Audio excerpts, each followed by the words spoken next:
This episode is brought to you by Farmers Insurance. When was the last time you reviewed your insurance policy? So it's been a while, huh? Well, no worries. My friends at the Austin Brummett Agency would love to hear from you and provide you with some amazing rates. Give them a call at 678-402-8262 or email them at abrummett@farmersagent.com. That's ABRUMIT@farmersagent.com, and tell them Harli sent you. Insiders, Inside the Bubble with Harli G is now sponsored by BetterHelp. As a partner of this episode, listeners can access the BetterHelp link located in the show notes to receive 10% off your first month of therapy with BetterHelp and get matched with a therapist who will listen and help.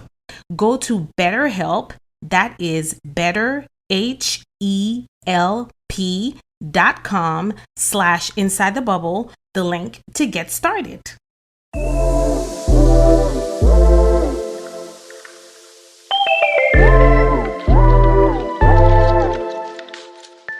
You're listening to Inside the Bubble with Harli G, the podcast for the superwoman.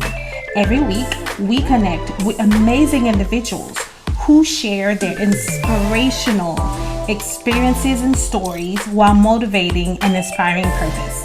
It's time to hang your cape. Grab your coffee, your water, your cocktail, and come on in Inside the Bubble with me, your host, Harli G. Well, hello and welcome, insiders. This is Inside the Bubble with Harli G, and today I have a very special treat for you all. I have my best friend, actually my BFF, Miles Smith, who's also part of the DJ team, but that's a whole different episode. So, we are going to talk today we're going to have a conversation about our experiences growing up immigrant. And while we are both immigrants, first generation immigrants, we have very much some similarities in our experiences, but also some differences, right? And so I want to get into a conversation and talk about that. So, Miles and I actually met, we were just doing the math. So we met 28 years ago. 1994. Oh my God. Yeah. And I'm sitting here like, oh my God, we're old. So he said, be careful of the friends you make in high school, because you just might be stuck with them. So I'm telling you, he's literally been stuck with me for 28 years. Yeah. 1994. American Senior High School in Miami, Florida. Yeah. Oh my God. Anyway, and there's actually like a group of us. And we managed to all stay close. Like him, Lucian, Terrence, Keisha, Tamara, our little group. We've been going strong for 28 years. Oh yeah. So yeah. Yeah, be careful of the friends that you make in sophomore, junior, senior year. You may be stuck with them. No? They won't go away. No? They won't leave you alone. But so Miles is a DJ. You're a DJ, but you are Jamaican, right? And so how long before we met had you moved into? And you guys went from Jamaica to Miami, right? Well, yeah. So how long before you guys met? How long before we met had you been in Miami? All right. So yeah, it was. The story is, for me, I was born in Jamaica, but then first 10 years of life in Miami and the Bahamas, and then back to Miami. Oh. So my younger sister was born in Miami, and then we moved to the Bahamas. My dad was working in tourism at the time, so we had moved to the Bahamas, and I went to you'd say elementary school there, and then moved up to Miami, the middle of junior high school.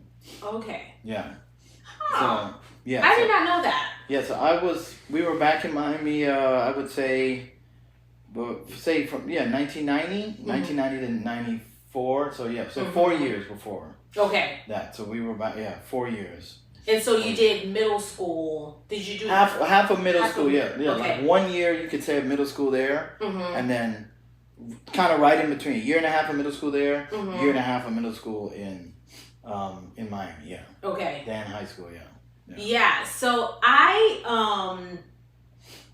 this is so crazy because like how we met was a friend of mine who was going to summer school at the time. She went to a private school, but she was taking that summer, actually was attending our high school or whatever. We actually lived in the same neighborhood. We started riding the bus. Our mothers kind of met each other, became friends, and then we became friends. And she was like, I've met this guy and he's kind of cute and I think I'm going to talk to him. And I was like, okay. And so that's kind of like how we met. Shout out to Sabrina. But and then she went back to her school and graduated from there. And then all of our friendship kind of continued or whatever. But so when you moved here, did you find it difficult at all? Like, did you have challenges? Like, you grew up speaking English, so it wasn't like you had to learn a new language. In my situation, I grew up speaking 2 other languages and had to learn, and I had that kind of obstacle, learning English when I first came in. So that was a challenge for me. But you already spoke English. Yeah. So what do you think? What were some of the challenges for you when you moved to Miami? Yeah, it wasn't so much a language issue, but more of a cultural difference. Growing up and all my schooling in the Bahamas at the time, it was just very conservative Catholic private schooling. Oh. So, uniforms every day. There was an extreme, I wouldn't say extreme, but a strict code of conduct. So you had dress code and then a conduct code. And things like, pants had to be long enough where, socks showing, and the principal used to stand up. Yes, socks had to show or could not show? Should not be shown. Okay, got it. So you shouldn't have like these high waters. Right? Which is very much the style now. It was no socks. It was stuff like that. Shirt needed to be tucked in. Socks shouldn't be showing like that, or certain color socks shouldn't be worn. The principal would stand outside during the drop off point, the roundabout where the kids get dropped off, and be looking at kids' socks. God. It was stuff like that. Yeah. So what happened if he saw your socks? They would. She would send a note with you back to your parents, like, you need to have the right length pants. You need to wear the right kind of socks. That kind of stuff. It was very, very strict. Catholic school. Very, very strict. Wow. And then obviously it's, Catholic schools, the foundation is Catholic religion. So, I mean, prayers in school and so on and stuff. So it was just very different making the adjustment to public school coming from... Dress however you want. However you want. People are cursing. People are... You're not praying in school anymore. You're not praying in school, and then also, you had the dean of students that was at the Catholic school, the private school, that was able to discipline the students. Right. So I was actually thinking about that. I was like, how did you guys get disciplined in school? Yeah, so it was always an administrator that was assigned that task. Typically, it was the dean. The dean used to be, or an assistant principal or something like that. That you would go to the dean's office if you got in trouble, and you would get disciplined. You would either be hit with a belt or hit with a stick, or you would get... It was corporal punishment at that time. And then, like, for example, Did you ever have to get disciplined? Oh, no. I never got in trouble with that.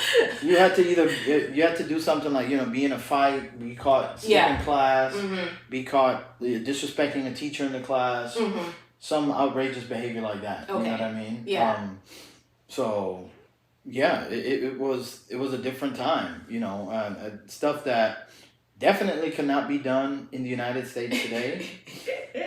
Even though I think it's needed, to be honest with you, you would not have you wouldn't have half of the discipline problems that you have. If we went back to, it's crazy because I also went to a private Catholic school, and I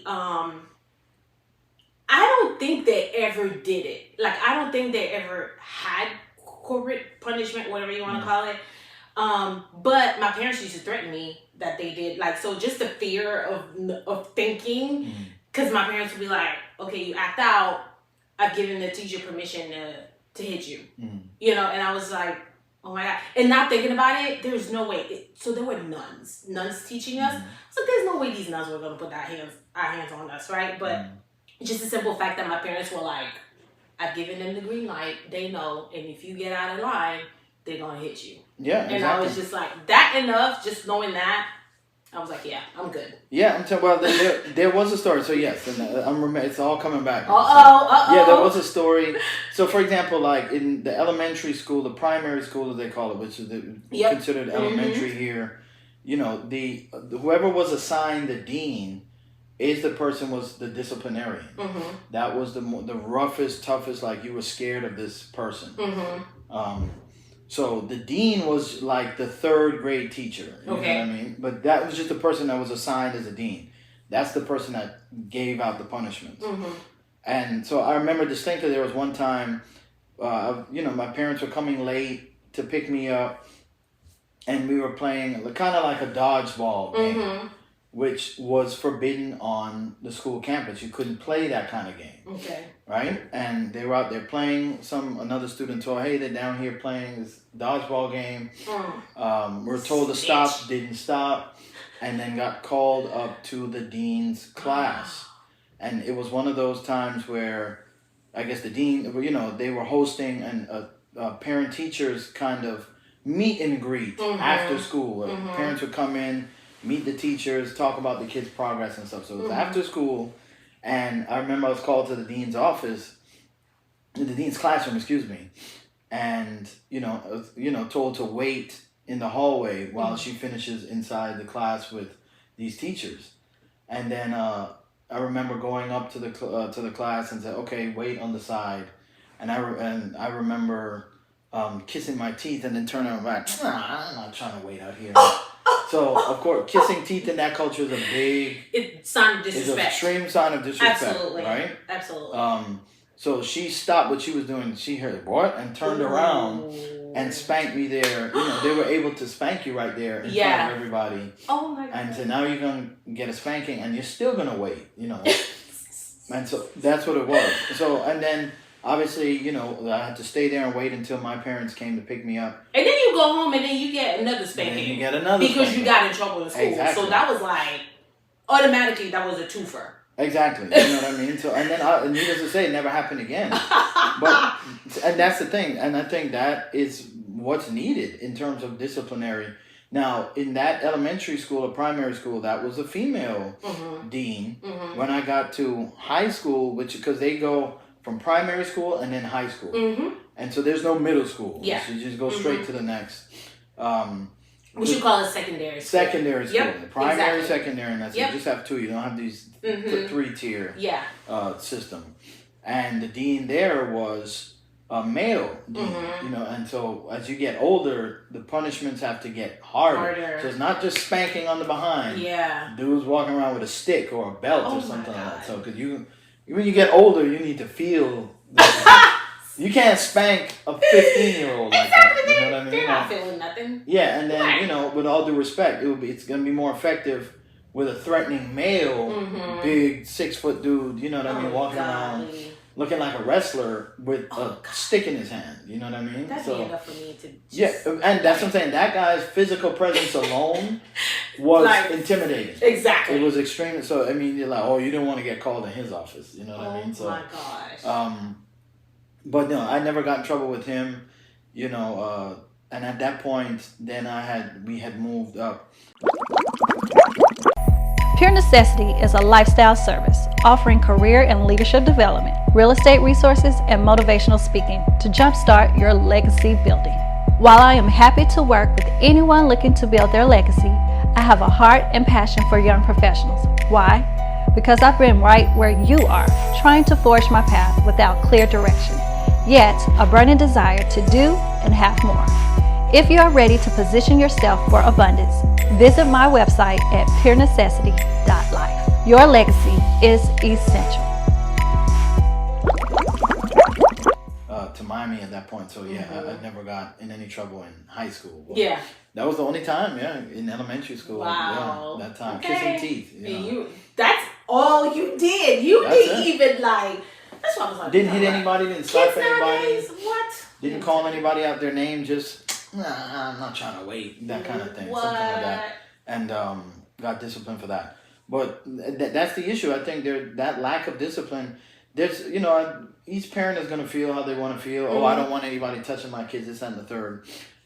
Discipline is needed to raise children. There's no simple, cut and dry, effective method. Some children can be disciplined by simply speaking to them firmly.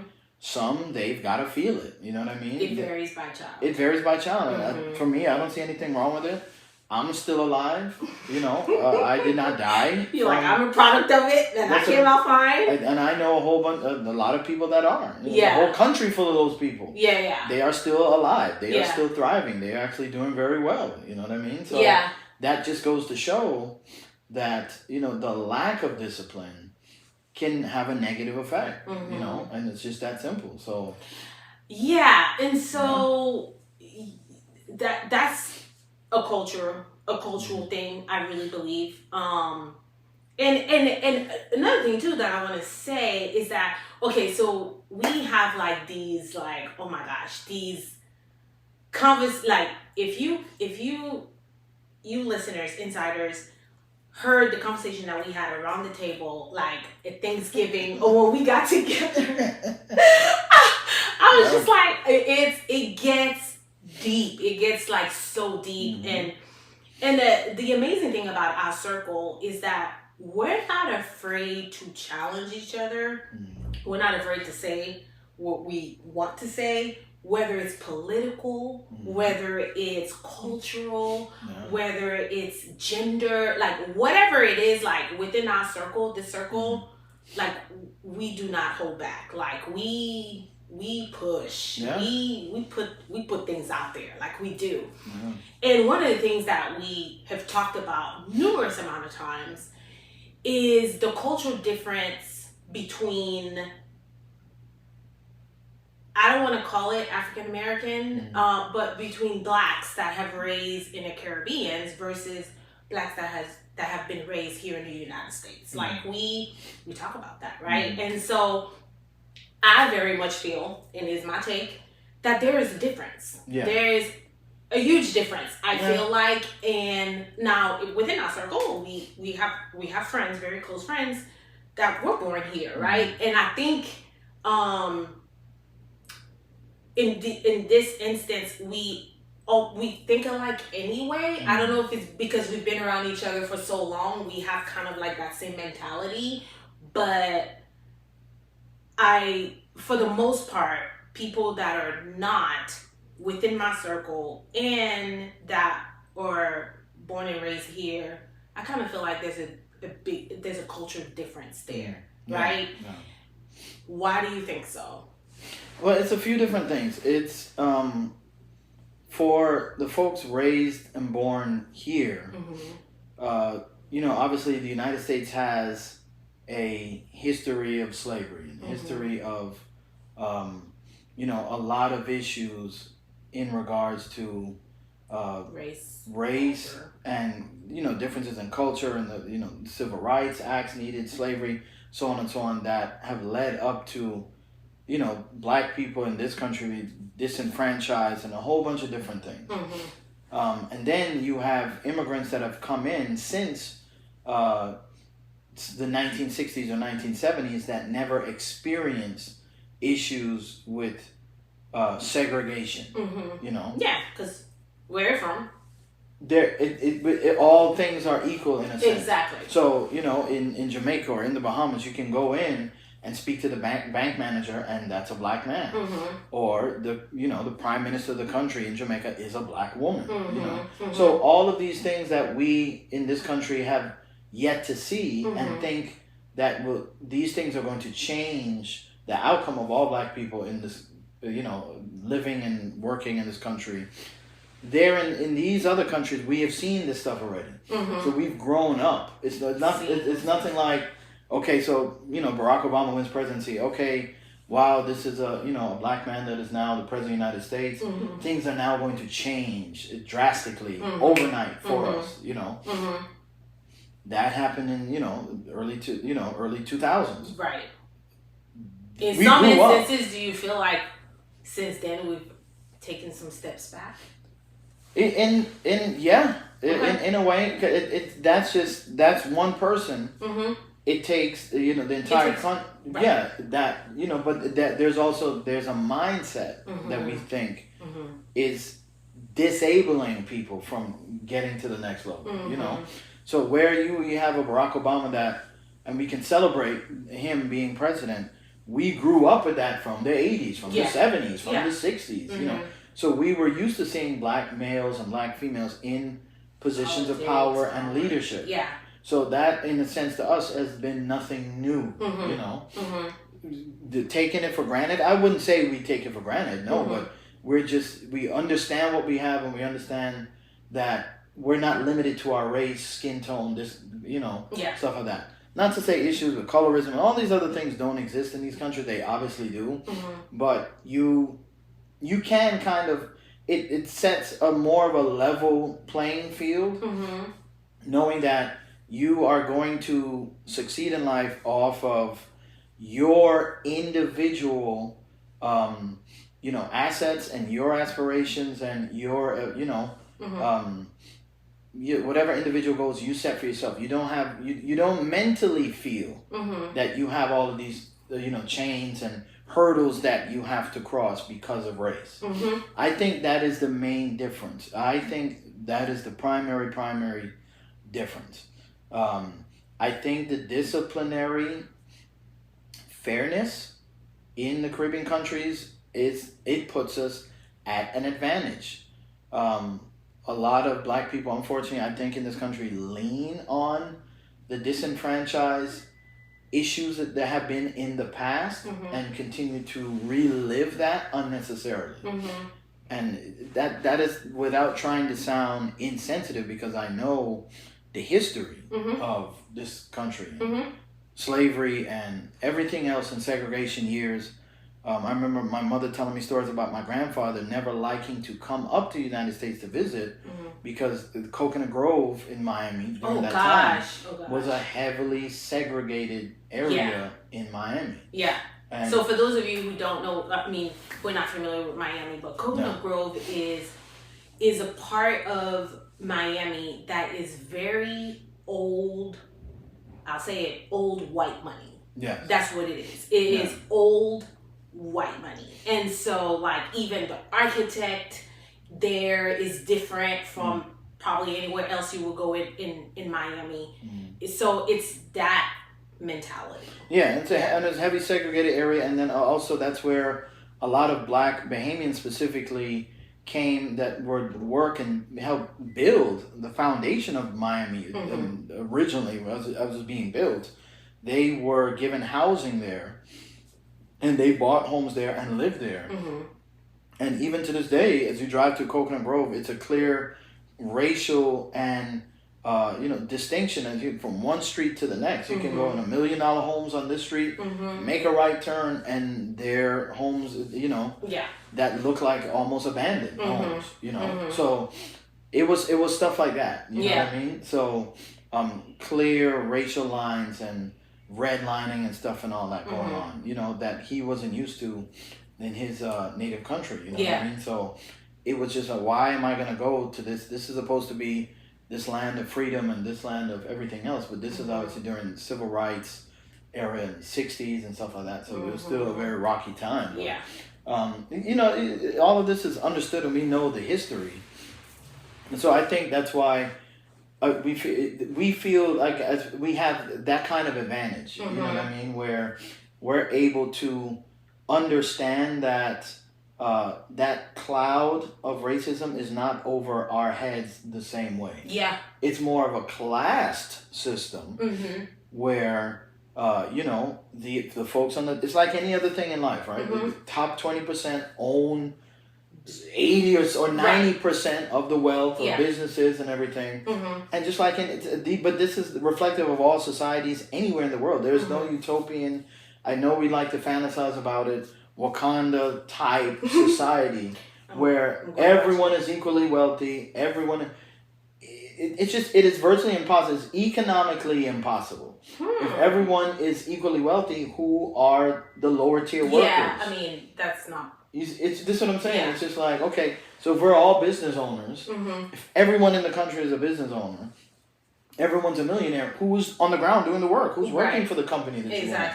So this is just how societies on Earth work. It's like, it's kind of like economics 101. So we just kind of need to, we all aspire to be in the top 20%. I know we all do. And that's good. We should all have that aspiration no matter where you come from. But I think we realized that because we grew up seeing that. And it was not uncommon to have a grandfather or an uncle who was a business owner and who was, had a very successful business. And so you grew up seeing these things. You grew up around men and women who were very educated, seeing these kind of things. And it does give us an advantage, here in the United States. I know.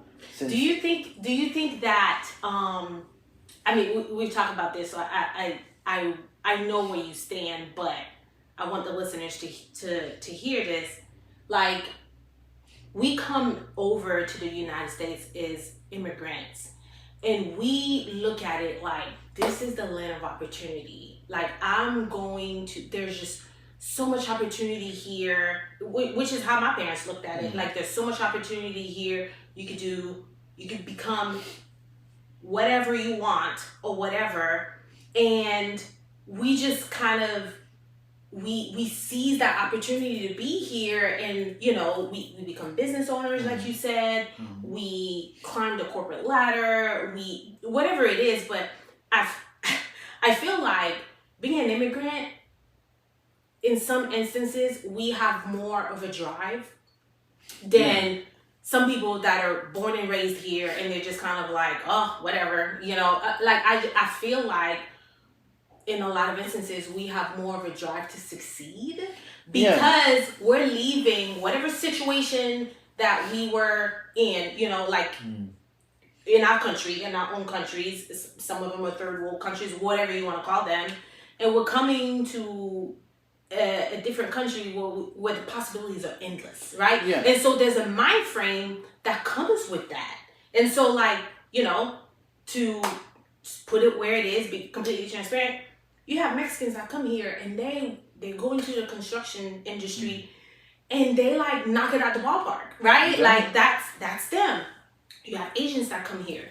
They open their own businesses. They have nail shops. You have Indians that have the gas stations and the liquor store. I mean, and it's almost kind of like, I don't know any Asians that are not doing well. I don't know any Indians that are not doing, I don't know. I might, right? But for the most part, I don't. Yeah, they are the most advanced, in my opinion, of any cultures in the world in terms of exercising group economics and borrowing, lending from each other. I mean, it is a stricter code than we even can imagine. Because, they and their sense of community is a lot stronger. And they realize that their strengths are in numbers. Yeah. You don't have, in our culture, we are our goal is to be the smartest in the room. I've got to be the top. I've got to be the peacock. I've got to be the number one. I've got to be the CEO. I've got to be the Michael Jordan. I've got to be the Kobe, the LeBron James. No one wants to play the role player of raising the whole community with you. I've got to be the Tom Brady of the team. Yes. What's bubbling, insiders? When was the last time you felt you could be still long enough to enjoy some much needed me time or have the flexibility to create more memories with your loved ones? Better yet, when have you felt like you didn't have to stress about a project deadline or getting something done around the house? You probably tell yourself all the time, there just isn't enough time in a day. Besides our health, time is our most precious asset. Well, I know something that can help you get some of your time back. Inside the Bubble with Harli G is announcing its partnership with Bliss Virtual Services. They specialize in project-based virtual support as well as ongoing support for in-demand professionals, careerpreneurs, and busy parents. Go to my website, www.insidethebubblewithharlig.com, subscribe to the mailing list. On Monday, July 10th, you will receive a link and unique code to access a private page on Bliss Virtual Services website. Once inside, you will be able to select from their various plans at a special rate only offered to insiders. So if you're not on my mailing list, go subscribe now. Tom Brady can only play with one position at a time, which is the quarterback position. There are multiple other positions that are needed on that field to make a successful team. Right. A multitude of them. Yeah. You know, but everyone wants, as I say, the sexy position, the one with the spotlight on it. These people don't need the spotlight. They understand that you don't even have to put my name on the back of that jersey. We can all work as a team. You can all win. And win. So while you are focusing on individual stats and accolades, we're going to be over here focusing on group stats and accolades as a team and as a whole. So those particular cultures excel because they understand that, and that is a part of their core culture and values. And so they understand that more and greater, in my opinion, than any other culture. Any other cultures on this planet. So that is why they come over and they succeed. Also, the reason why they're so successful is because they have their shame instituted in their culture. For example, I have in my neighborhood we have a gentleman that owns multiple properties. Let's say about 6 homes in this subdivision of over 240 homes. Right? So he owns about 6. I don't know, maybe a little bit more, but let's just say 6 homes. And what I've to believe is that he has borrowed, say, the funds to purchase these 6 properties from, his own cultural investment circle. Yeah. So they borrow, for example, money from each other to purchase this home, pay it at a lower interest rate than they would at a bank, and so on. But there's a very strict code. You cannot be late. You can't default in the payments, so on, and this kind of stuff. There is shame instituted in that. We kick you out of here, there's nowhere else for you to go. Right. You're blacklisted for good. Yeah. Within that, circle. That community. In that entire. But that community is all they have, so they can't afford to be kicked out of it or whatever. Right. And so if everyone keeps everyone on the straight and narrow. Hey, if you're going through hard times, you're falling behind, let me know. We'll keep you afloat. Right. Instead of not saying anything, defaulting on payments and so on and so on, and we got to kick you out. Yeah. But you know what I mean? They almost make it so it's like it's foolproof where they, if you fail, we all fail. Yeah. So that sense of individualism is just simply not there. It's more of a group, a team effort. We are all pitching in with this investment portfolio, so kind of we're all paying in on it. Yeah. And we all have a stake in it. Yeah. So then you own all these sets of properties for 10, 15 years. these homes have tripled in value. Yeah. So you're not losing anything. Mm-hmm. Everyone's gaining. Everyone's winning. Mm-hmm. But in our society, we have that, sense of entitlement where, okay, Harley's willing to lend me $150,000 to purchase his property. Mm-hmm. I'm gonna stop paying on it. Well, I don't care because it's Harley's money. I don't need to pay her back. Looking for you. You see, and that's the issue. We feel that now we have this friendship and this and that and the third, and it's like family. So they'll pick up the slack instead of me doing my part. To do it. We feel that someone else should be picking up the slack. Right. And that's why we feel these immigrants have an advantage, because when we first came to this country and we see people talking about ghetto and Section 8 housing, I'm like, I'm looking around, I'm like, structurally, these homes, this is not the ghetto. Right. These look like luxury condos. From where I come from. That's what I mean. Exactly. When you talk about people living in these destitute conditions in shacks and sheds and stuff like that, that's the ghetto. Shanty towns, that's the ghetto. Where you have a zinc roof, that's the ghetto. Okay, there are no zinc roofs here in the United States. Okay, so let's make a few things clear.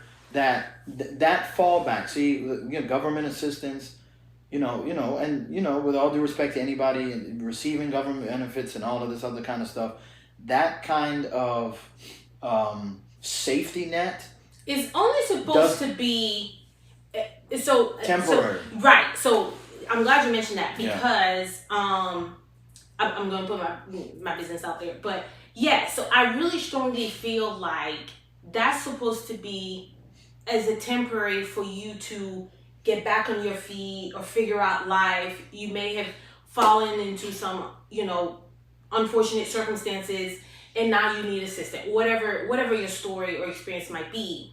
Because I will tell you that there was a point where my mother was on government assistance. She was. She came over here to the United States, and she was a registered nurse, right? And so she was a registered nurse, and she took the exam or whatever, the board exam.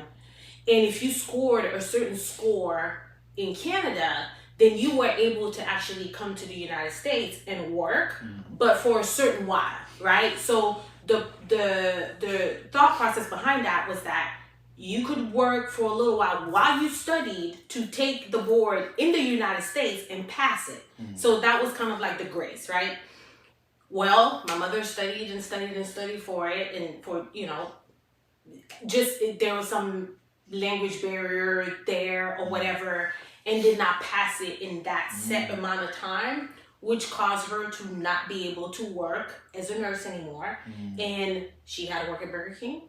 She worked in our school cafeteria. She had to do other things, and to support her family, she had to get government assistance for a while. But the point is, she needed it at that time, and she needed it for a little while, and then circumstances changed. She passed, whatever. She was off of it. Exactly. So I don't down it. I don't down that system, but for you to just I'm not okay with someone that's just living off of it forever. Yeah, it should not be generational. You should not have multiple generations of families living on this assistance, because we're just taking from the system. Taking. We have to contribute. So, in this case with your mother doing it, use it when you need it, right? It's just like a big pot that we contribute to. When you're down, use the emergency funds when you need it. And then when things turn around, which they eventually will, if you're out there working, hustling, and trying to achieve more, then when you're off of it, you still contribute to it. So just in case the next person falls down on hard times, they can, But you have some people that say, no, I don't. That is the problem. I don't, those people, they don't work, they don't care. They look at it as if the individuals or the families that are on this system, they're not trying to get out of it. Yeah, no, and that's not the case. That's obviously that's not always the case, but the ones that take advantage of it, those folks there, that is the problem. Because if we had a greater sense of community, we could see that, all right, I'm able-bodied, I'm healthy, I'm fine. I don't need to be on it. Let Mrs. So and so, who just is recovering from COVID and unfortunately may have lost her home, so on and so on. Her child had monkeypox, so on and so on. Some people, all of this kind of stuff may happen. So let her take advantage of the benefits now, and then when she gets on her feet, put money back into the pot so it's there. If anyone else falls upon hard times, it's like an emergency fund, like a fire extinguisher. In case of emergency, you use it. You don't just use it up and don't replenish it. Because when you truly have an emergency, now you have nothing to fall back on. You know what I mean? Yeah. So it's that sense of community in which I think is where certain groups are at a disadvantage. And that's why these other communities, they don't have the need to be the Tom Brady or the Michael Jordan and the star. They are just happy to be on a winning team that is going to support them and, be all on one accord and work together. Because, you have 100-pound weight. Is it easier for me, one, to lift the 100 pounds or 100 people to lift 1 pound each? It's just that simple. Yeah.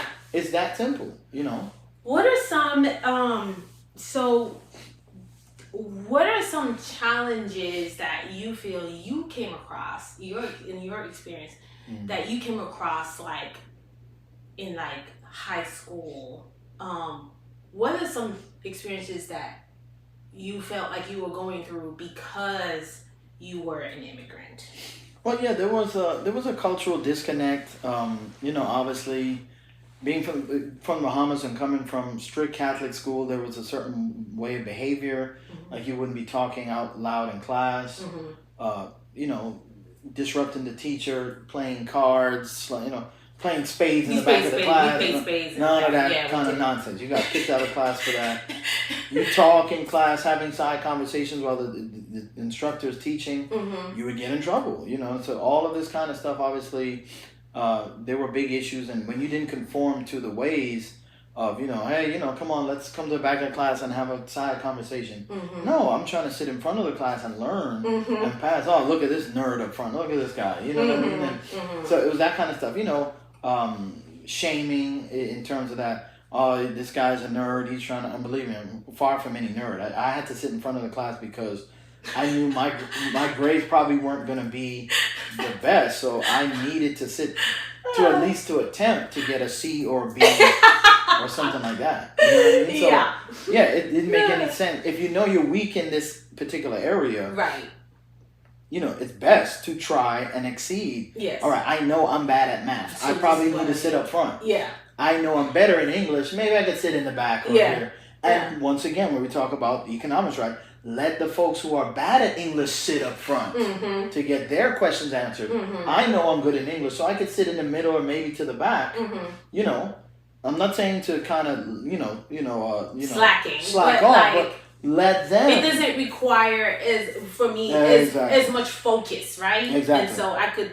But for the stuff that I'm, not so strong in, science, math, let me sit in the front in these classes. English, I could sit to the middle, I could sit to the back.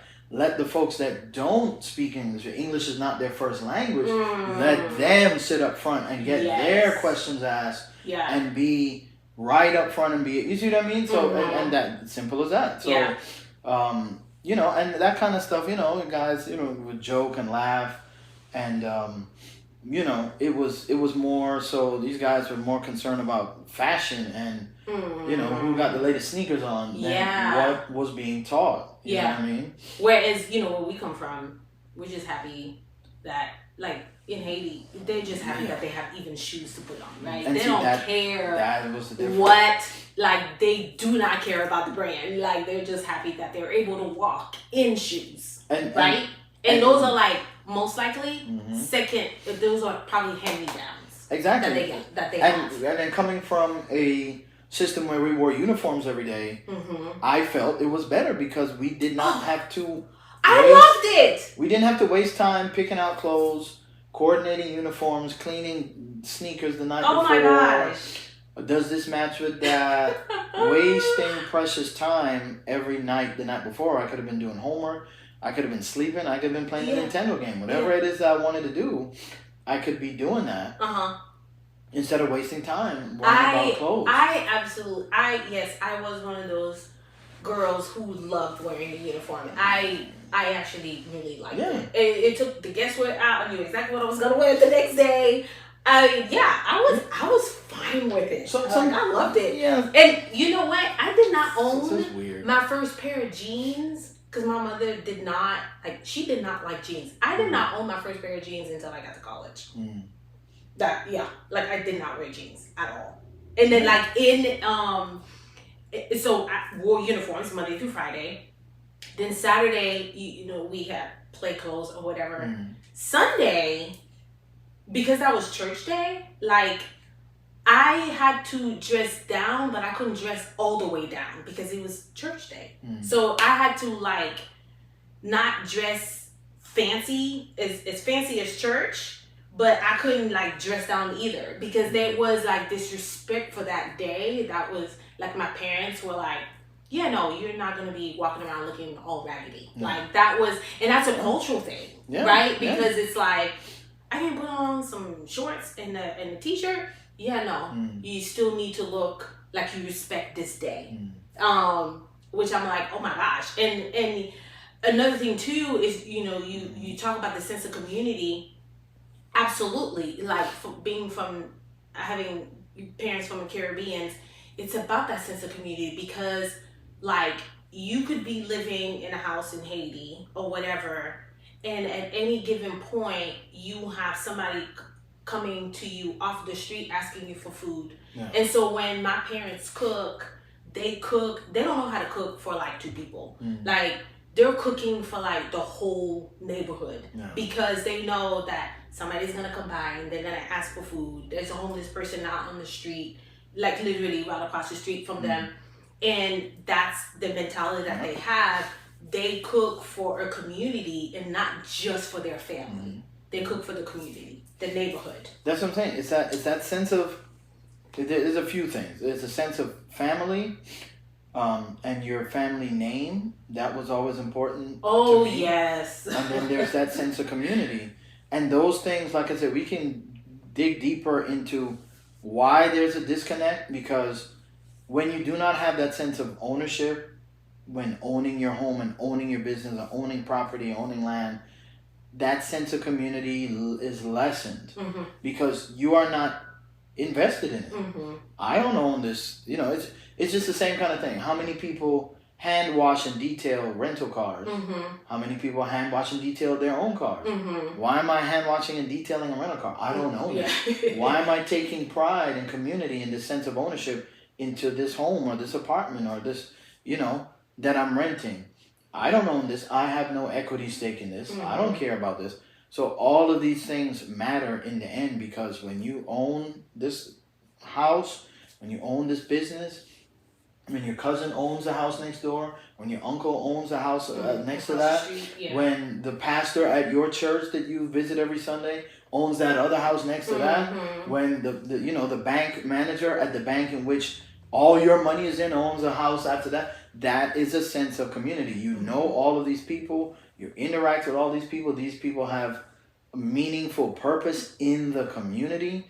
So you're not going to allow someone to, throw trash or dump, dog poop in that other person's yard. You know what I mean? So that is what we talk about in terms of sense of community. When you own and when you share that same like-minded behavior with everyone in the community, that is a sense of community.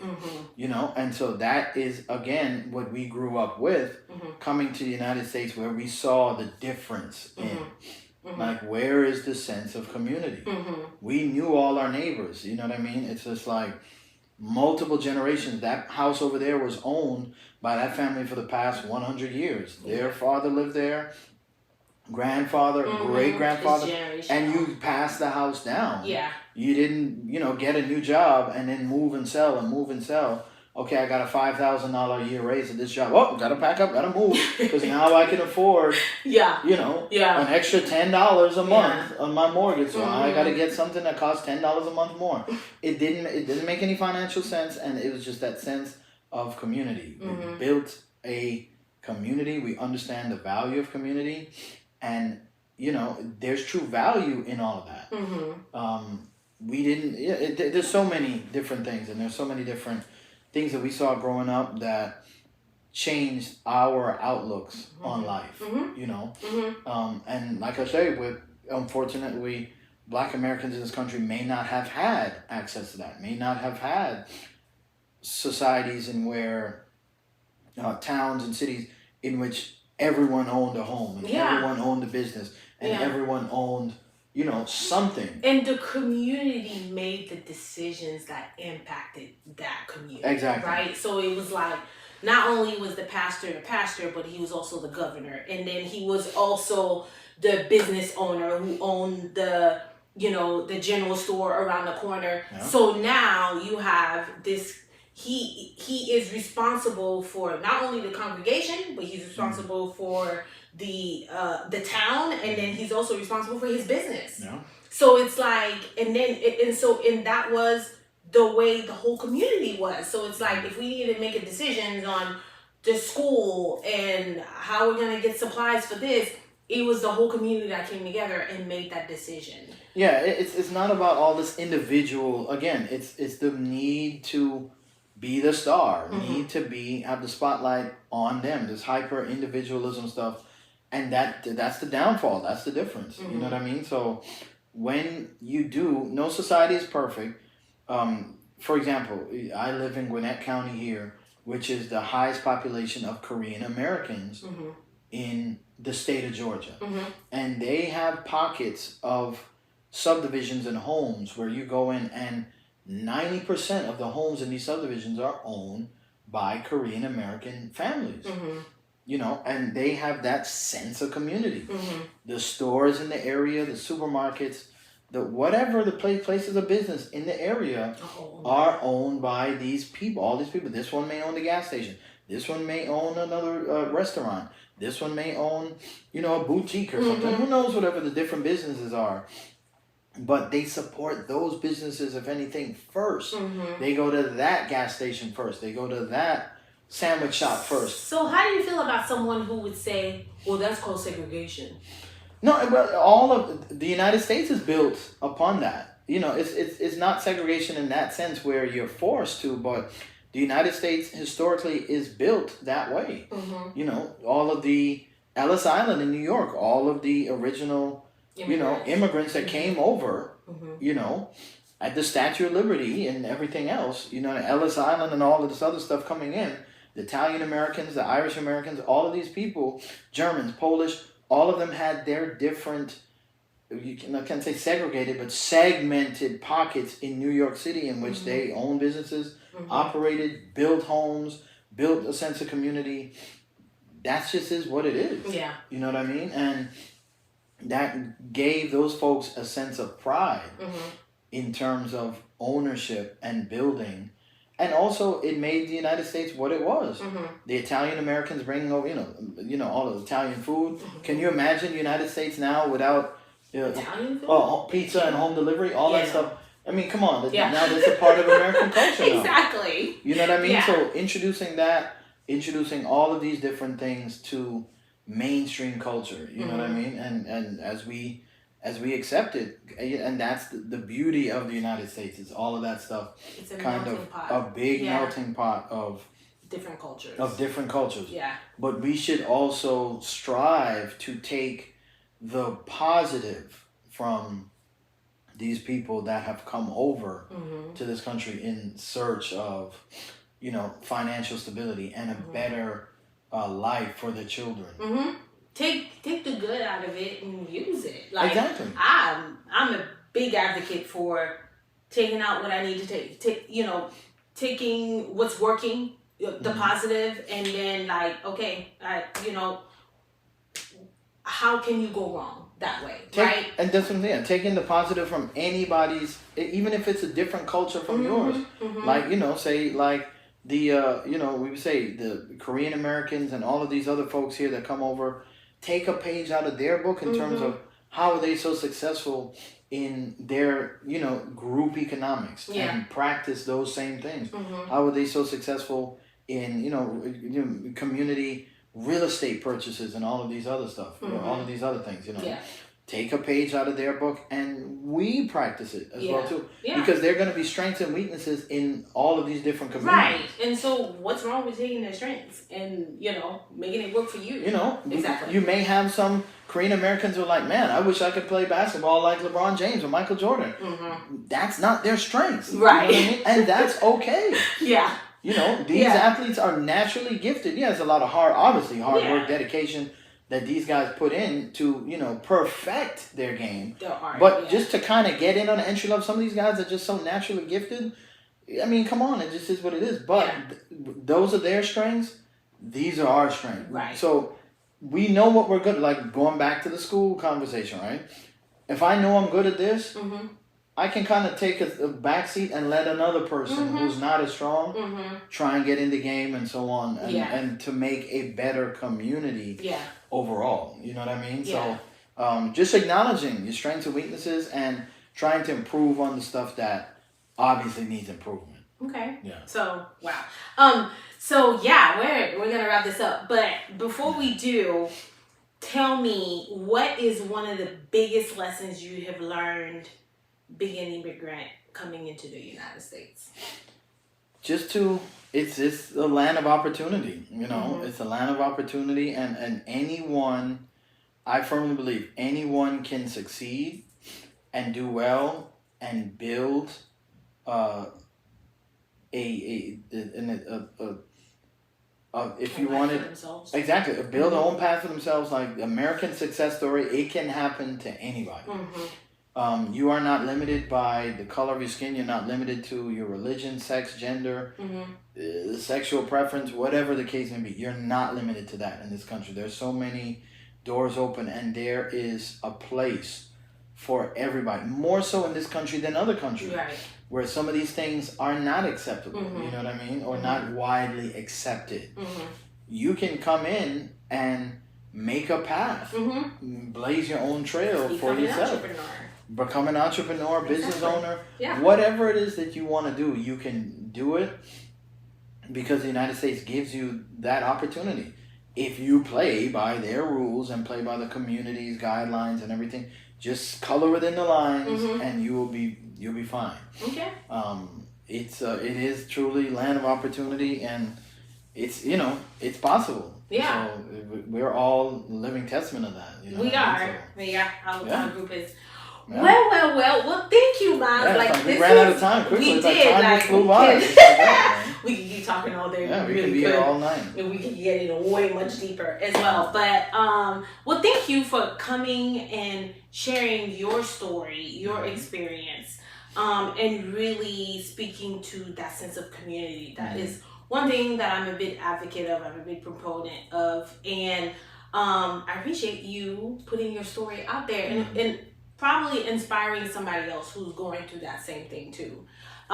So thank you all for listening to the show. We drop new episodes every Monday, but we are actually going to start this series. So Miles was number one, but we are going to start this series because this is a message that's really close to me, close to home, in talking to different individuals about their immigrant story and their challenges of coming into a new country and adapting and all of that. So stay tuned. We have more stories, more experiences coming up. Like I said, new episodes every Monday. Follow us on social media. The DJ team. Yep, the DJ team. All one word. All one word. Yep, weddings, corporate events. Yeah, we're going to have another episode about the whole DJ thing too. Oh, yeah. So follow us on social media, Inside the Bubble HG.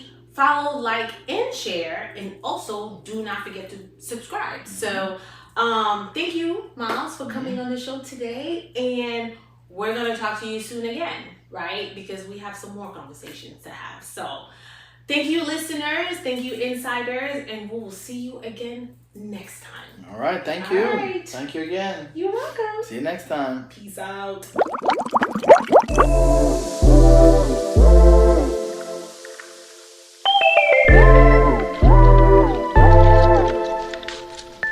I hope you enjoyed our show today. hit the subscribe button and share. Share this pod with your family, with your friends, with your girlfriends, and follow us on Instagram and Facebook at Inside the Bubble with HG. Keep the conversation going. Drop us a heart emoji, engage with us. We would love to hear from you. New episodes are dropping every Monday on your podcast streaming platforms. And remember, there's purpose in your story.